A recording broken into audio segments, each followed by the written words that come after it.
Otep à tous, bien-aimés frères et sœurs. C'est une bonne nouvelle pour nos patriotes Ouazalendo, pour notre armée FARDC, pour un travail excellent. Je vous ai dit tout récemment que l'armée congolaise était en train de monter en puissance. Et c'était incontesté et incontestable. Personne ne peut dire que l'armée congolaise continue à faire le spectacle. Un grand chanteur, une icône, je dis bien icône de la musique congolaise. C'est le plus grand, qui est d'ailleurs encore vivant, ou parmi les plus grands. Kofi Olomide avait dit que l'armée congolaise n'est pas en train de combattre.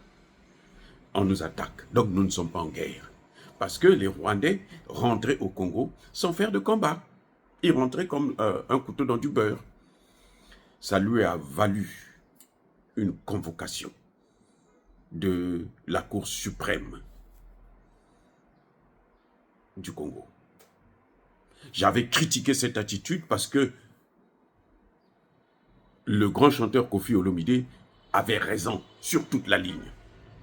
Et c'est d'ailleurs ce que nous dénoncions déjà depuis très longtemps.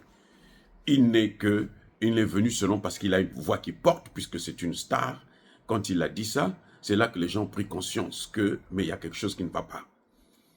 Le prétexte qu'on nous avait dit, c'est que ils respectent l'armée congolaise, respectent le cessez-le-feu, pendant que les autres qui sont en guerre contre eux sont en train d'occuper les territoires.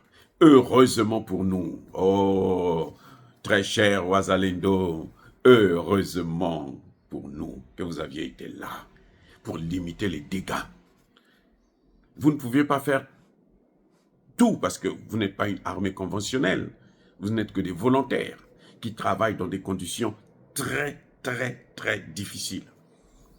Mais vous avez limité les dégâts. Vous avez montré aux Rwandais que le Congo ne leur appartient pas et qu'ils n'ont pas le droit de venir au Congo faire ce qu'ils veulent. Et c'est ça qui a fait qu'à la dernière minute, l'armée congolaise, certains, les plus jeunes, surtout ceux qui venaient d'être mobilisés, qui ont dit non, non, non, non, on ne peut plus continuer comme ça, nous allons nous battre. C'est pour notre terre. Dieu merci, toute la tête qui était là, qui posait problème, a été changée par le président Tshisekedi, ce que nous saluons encore une fois de plus. Bon, les gens vont encore me dire, toi là, il y a des, mais j'ai des frères. Quand je dis ça, que ça, Tshisekedi a bien agi, il se fâche. là, tout de suite, soit on m'envoie un message, soit on m'appelle, on va chercher quelque chose qu'il a fait de mauvais et tout. On m'envoie ça en disant Motonayo. C'est-à-dire, Motonayo en congolais, ça veut dire ton type. C'est-à-dire que toi, tu l'aimes, toi, tu as de bonnes relations avec lui, toi, je sais. Quand je critique, là, tu ne vois pas de message. Mais quand je dis seulement que cette fois-ci, tu sais que Dieu a bien fait, on l'appelle maintenant Moto Nangai, c'est-à-dire que c'est mon type à moi. Bon, mais bon, que voulez-vous, c'est ça l'être humain. Mais je veux dire tout simplement que là, M. Tshisekedi a eu raison de changer. Même s'il y a des changements que nous voulons d'abord voir un peu plus de preuves que, effectivement, ce sont des gens qui sont honnêtes et sérieux. Toujours est-il que les résultats sont là.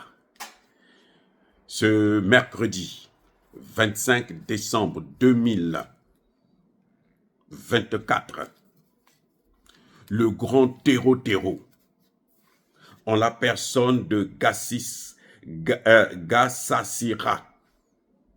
Herman, un Rwandais qui commandait le chef des opérations militaires dans le Rutshuru, dans l'axe Rutshuru-Bunagana. Un tueur extrémiste qui a fait du mal, beaucoup de mal à nos frères et sœurs, à nos mères, à nos grands-mères, nos grands-pères, à nos enfants dans l'est de la RDC. Ce monsieur aujourd'hui, j'allais dire qu'il est au repos éternel, non, il est à l'enfer. Il est dans le feu éternel. Donc il ne se repose pas où? Il brûle. Eh oui, Gassasira Herman ne va plus faire du mal, ne va plus neutraliser des Congolais, parce que lui-même, il a été neutralisé. Celui-là, ceux-là qui se disaient, ils vont faire la fête de Noël à Butembo, dans le Rutshuru, à Rubaya, il a été mis aux arrêts définitifs, à moins qu'il y ait la résurrection.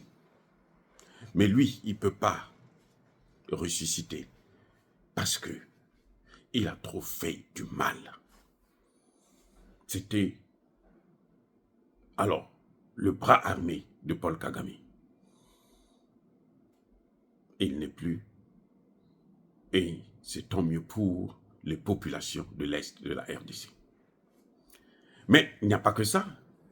À Rubaya, actuellement, je vous avais dit qu'ils avaient pris plusieurs villes proches de Rubaya, à moins de 10 km. Depuis hier seulement, et les nouvelles, ça va très vite. Hein. Depuis hier, ils étaient à moins de 10 km de Rubaya. Et aujourd'hui, nous apprenons que c'est la débandade totale dans Rubaya. Vous savez pourquoi cette guerre a pris trop de temps? Il faut qu'on vous explique ça quand même.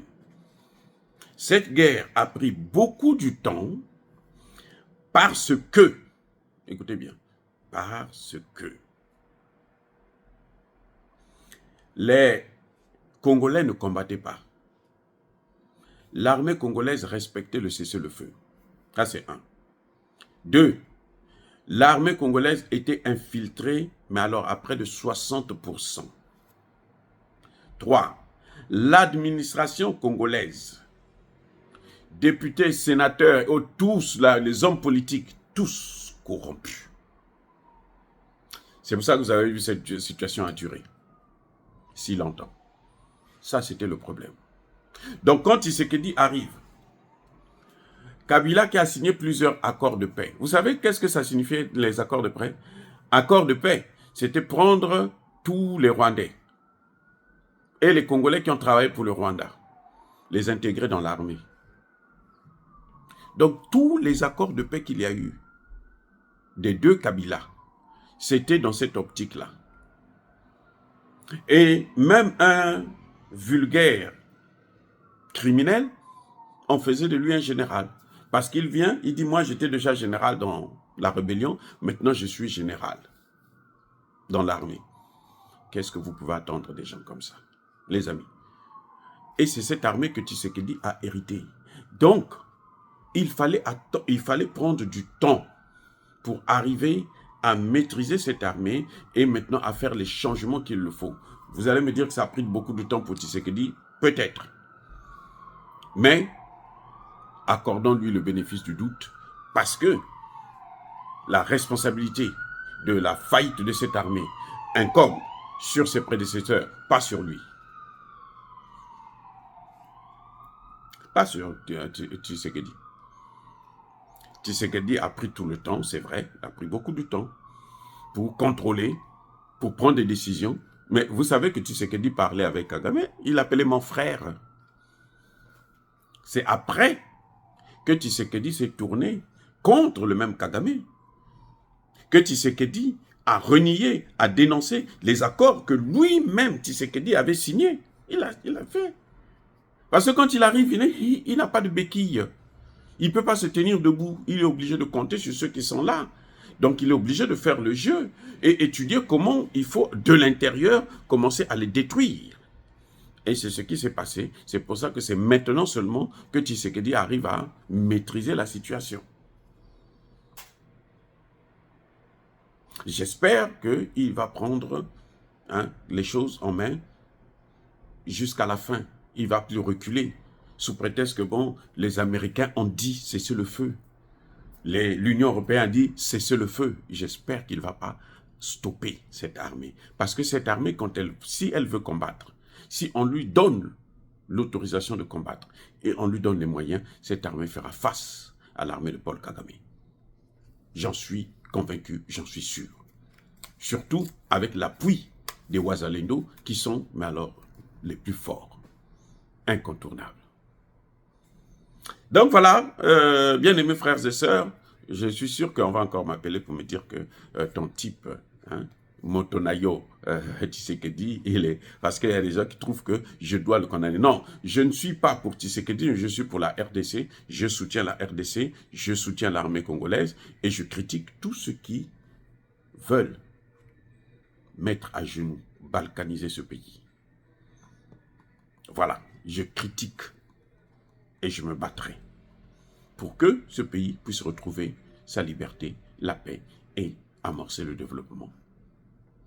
Soyez bénis, soyez abondamment bénis par le Dieu de Kémite et par nos ancêtres angélisés, mais que tous ceux qui persécutent le continent africain le pillent et le déstabilisent, qu'ils soient noirs, blancs, chinois, arabes, juifs, indiens ou qui qu'ils soient punis, maudits, foudroyés, neutralisés, écrasés, effacés par le Dieu de Kémite et par nos ancêtres angélisés. Vive l'Afrique éternelle, j'ai dit et j'assume.